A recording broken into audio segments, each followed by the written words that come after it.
uma subscrição que eles chamaram a R$2. Ninguém queria fazer. Receberam 3,9 bilhões em dividendo. Belo yield, né?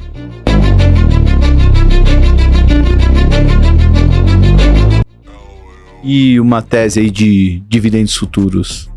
Olha, assim, eu acho que quando você fala de dividendo futuro não é garantido, né? Acho que vamos deixar bem claro. Possibilidade, né? É sempre uma possibilidade. E essa empresa é uma empresa que ela tem subsidiárias que já pagam dividendos muito robustos para a holding, mas que não são distribuídos, porque a empresa tem outras prioridades hoje. E eu tô falando da Cosan.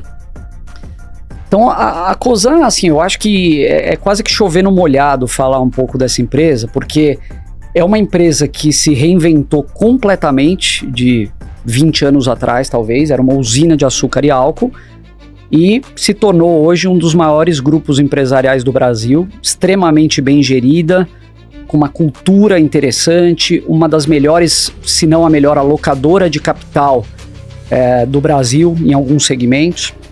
E assim, uma empresa que hoje está com um valor de mercado de perto de 35 bi mais ou menos, que vem passando por um ciclo de investimentos muito pesado, né? E até explicando o que é a Cosan.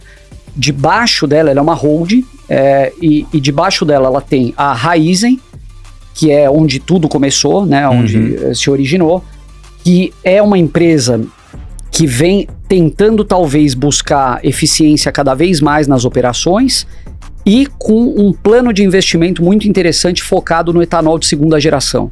Etanol de segunda geração nada mais é do que o etanol produzido a partir do bagaço da cana, mas que tem um valor de mercado muito superior e que você consegue fornecer para clientes muito mais específicos, Japão, etc. Outras coisas também, combustível de aviação. Então, a Raízen se tornou um centro de muita inovação dentro da Cosan e totalmente ligado à economia verde, baixas emissões, etc. Segunda empresa, Compass, que teve a aquisição lá atrás da Comgás, distribuição de gás natural, fez outras aquisições, né? Comprou a Gaspetro, da Petrobras, aquela do Sulgás, tem alguma coisa de infraestrutura e tal. Então, a Cosan, eu diria que ao longo do tempo, ela foi se tornando um grande benchmark em eficiência. E a partir do momento que a empresa compra outros players do setor, ela consegue, talvez não levar para o nível de eficiência da Comgás, mas se aproximar bastante. Então, diminuir esse gap, né? Que diminuir esse gap que é enorme, enorme. Uma distribuidora no Nordeste de uma Comgás e tal. Tem outros investimentos interessantes debaixo da Compass, por exemplo, o terminal de regazeificação, que é um investimento muito robusto, mas que tem oportunidade de trazer frutos muito interessantes para ela. E é uma oportunidade de destravamento de valor dentro da Cosan, já que o IPO da Compass praticamente, quer dizer, foi anunciado, precificado lá atrás, né, acho que 2021, e não saiu. Então eu acredito que seja uma questão de tempo. O que me leva a crer que o ativo é muito bom, né?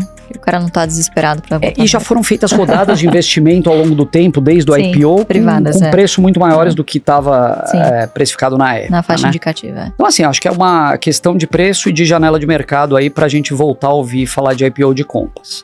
E por que você acha que o mercado ainda não comprou essa ideia? Da Compass, você diz? Da Cosan, no caso.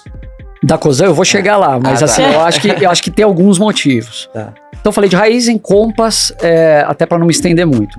Rumo. A Rumo, eu acho que o que a Cosan conseguiu fazer com a Rumo é algo absolutamente sem precedentes. Comprando uma empresa quebrada, com ativos no nível praticamente sucateado, problema de balanço, teve lá atrás e tal. Compro da ALL. Da ALL, América Latina Logística. E que, assim, demandou um nível de investimento muito grande. A Rumo chamou algumas subscrições, eu me lembro de uma subscrição que eles chamaram a R$2. Ninguém queria fazer, hoje o papel tá 20 e pouco, né? E a Rumo, ela se posicionou talvez como o player de ferrovias do Brasil, destravando um gargalo gigantesco, da mesma forma que você falou de estar exposto ao agro pelo Banco do Brasil. Você pode estar exposto ao agro via Rumo hoje, né? Ou Raízen, etc. Então, assim, hoje acho que é um momento por busca de eficiência. A Rumo já tem um nível de segurança que é estado da arte comparado com players globais e vem buscando eficiência em composições, em consumo de combustível, locomotiva, etc. Depois disso, você tem a Moove, que é uma empresa de lubrificantes, é a empresa que tem a bandeira móvel, ela está atuando no Brasil, na Europa, nos Estados Unidos, fizeram uma aquisição muito grande nos Estados Unidos de uma distribuidora chamada PetroChoice, e a Moove é outra forte candidata talvez a um IPO, uma empresa que já tem um EBITDA hoje em torno de R$1 bi, mas que vem crescendo com um nível de retorno tal, muito atrativo. Então, vamos dizer, esses são os 4 grandes negócios, e você tem 2 grupos adjacentes, que são a Radar, que é uma empresa de terras agrícolas, ainda tem oportunidade de monetização ali com venda de ativos, etc.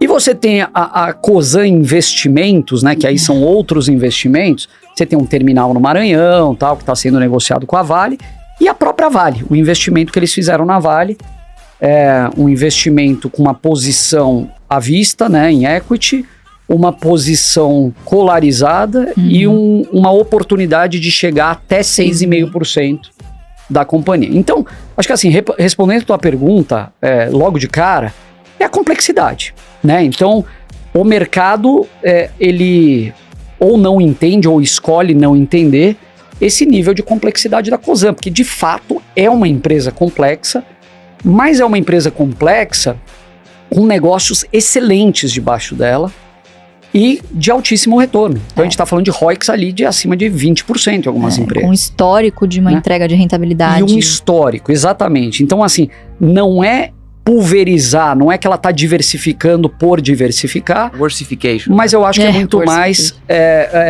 oportunístico, assim. Então são negócios que dentro desse todo, eles passam a fazer sentido. Então, ela negocia hoje com desconto de holding, né? Quando você tem o somatório das partes. Então, eu acho que deve girar em torno de 25%, 30%, posso estar enganado hoje em dia. Acho que até mais. Agora no 16 está até mais. Mas 45%. que tem a oportunidade de achatar, né? Total. Então, eu acho que é um pouco isso a tese de Cosan.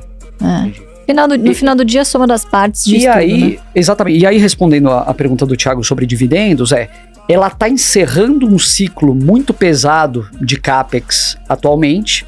Ela está entrando numa fase de desalavancagem. Então, acho que hoje o grande foco da Cosan é desalavancar. Ao mesmo tempo, ela abriu um programa de recompra de ações, que eu acho que é uma alocação interessante. E eu acho que é questão de tempo no futuro para ela ser talvez mais generosa com dividendos. Só que assim, como eu falei aquela hora, a gente não quer dividendo a qualquer custo. Então, quando você está comprado numa empresa que tem esse track record de alocação de capital fantástico, eu confio no gestor, eu confio no controlador e eu sei que ele vai fazer um bom negócio. Os caras têm 30 bilhões under management e receberam 3,9 bilhões em dividendo. Belo yield, né? Pois é. É o Rubens Ometo, né? Rubens Ometo. Eu acho que o ponto aí da Cosan fala muito sobre a filosofia da paciência aí, né? Eles não têm tanta pressa em fazer esse negócio dar certo, distribuir, eles não precisam ter essa ansiedade de agradar ao mercado. E como o mercado é um pouquinho mais imediatista, talvez ele queira acertar o timing ali, ou não, eu entro na Cosan quando a festa for começar, até lá vou me divertir com algumas outras coisas. O dividendo, ele nem sempre é a destinação mais interessante para o caixa da empresa. Ele pode fazer várias coisas, ele pode recomprar ações, ele pode fazer M&A, ele pode fazer novos projetos, ele pode pagar dívida. O dividendo é só um deles. Eu acho só, eu não acompanho tão de perto assim a Cosan, mas eu lembro que o interesse na Vale gerou um ruído, né, na época, assim, foi... Sem dúvida. Pelo tamanho, né, a Vale... Sapo engolindo um boi. Exato, né, é uma empresa, apesar de ser uma empresa gigante, né, a Vale é maior do que a Cosan, né, então acho que gerou um certo ruído de, talvez seja querendo crescer mais do que pode, enfim... mas até a Vale mesmo está nos preços interessantes agora, né, a gente diz porque a gente tem na nossa carteira, né, enfim, e acho que acaba sendo uma boa combinação aí de investimento. E essas holdings, né, subsidiadas que ela tem embaixo, quão alavancadas elas estão hoje para quando que a gente pode ver esse dividendo virando caixa os acionistas. Então, hoje, a Cosan como um todo, ela tá num nível, acho que talvez de 2,5 vezes EBITDA, alguma coisa assim. Uhum. O investimento pesado que você tem ali, talvez na Raizen seja o maior de todos, né? Com as plantas de E2G. E2G. Na Rumo foi muito grande também. Mas você já vê uma baixa futura desse ciclo, uma baixa iminente do ciclo, vai. Então, eu diria que hoje a grande prioridade da companhia é desalavancagem. Tá, então... E assim, é uma holding, e sempre vem aquela questão, você tem holdings puras e holdings não puras, né? A Cosan é uma holding que você tem vários negócios, mas são negócios que, assim, eu consigo entender de alguma forma a razão de cada pecinha tá lá. Então, o play da Vale foi muito de descarbonização da siderurgia, né? Então, para você descarbonizar a siderurgia, que é um dos setores mais poluentes do mundo, você precisa do minério de qualidade. E a Vale tem essa... É uma vantagem comparativa do Brasil você ter a possibilidade de oferecer esse minério. Algumas outras empresas ali olham essa mesma coisa, né? Aonde que a gente é forte no Brasil? Eles conseguem ter, então, energia renovável e tal. Agora, quando a gente pensa, por exemplo, em Cosan de passado, é uma outra empresa. E aí eu acho que talvez fique essa tal da memória de mercado. O cara fala, pô, a Cosan é usina de açúcar e álcool. Cíclica, né? Os problemas de governança que a Cosan teve no passado, e teve, de fato, né? Então, ela fez uma simplificação da estrutura. Você tinha uma holding lá fora, a CZZ. Você tinha a holding que era dona da Rumo, a R-Log. E foi... Então, eu acho que assim, quando você olha para onde ela tá indo e como ela tem feito, a Cosan vem ticando as caixinhas, né? De tudo que tem que ser feito. E assim, em uma hora o mercado reconhece, dá o devido valor, ou não, deixa ela gerar caixa. Você sabe que um dos componentes que eu gosto muito sobre a gestão da Cosan, e é uma coisa, assim, muito qualitativa e de feeling que você percebe nessas reuniões que a gente participa muito com executivos e investidores, os caras prometem muito pouco e entregam muito. Eu prefiro muito mais ir numa reunião que o cara é pé no chão, olha, pô, o guidance é esse, mas a gente foi conservador. E o cara entrega do que aquele gestor, sabe, papudo, que fala, não, esse ano é o ano, vamos entregar, nossa, vamos surpreender e tal. Aí quando chega na hora do vamos ver, é surpreendido aí, né? Então, acho que esse pé no chão da gestão, assim, que é muito característica lá do pessoal que fez escola na Cosan, é uma característica, assim... pessoal, né, que não tá no balanço, mas que no feeling é um intangível. E já diz o Charlie Munger, né, melhor você ter baixas expectativas, né? Então, você entrega baixas expectativas pro mercado e a empresa entrega mais do que se esperava. E que bom que o mercado não tem dado o benefício da dúvida, né, que abre espaço aí pro Jacaré fazer umas compras oportunísticas. É isso. Interessantes. Boa.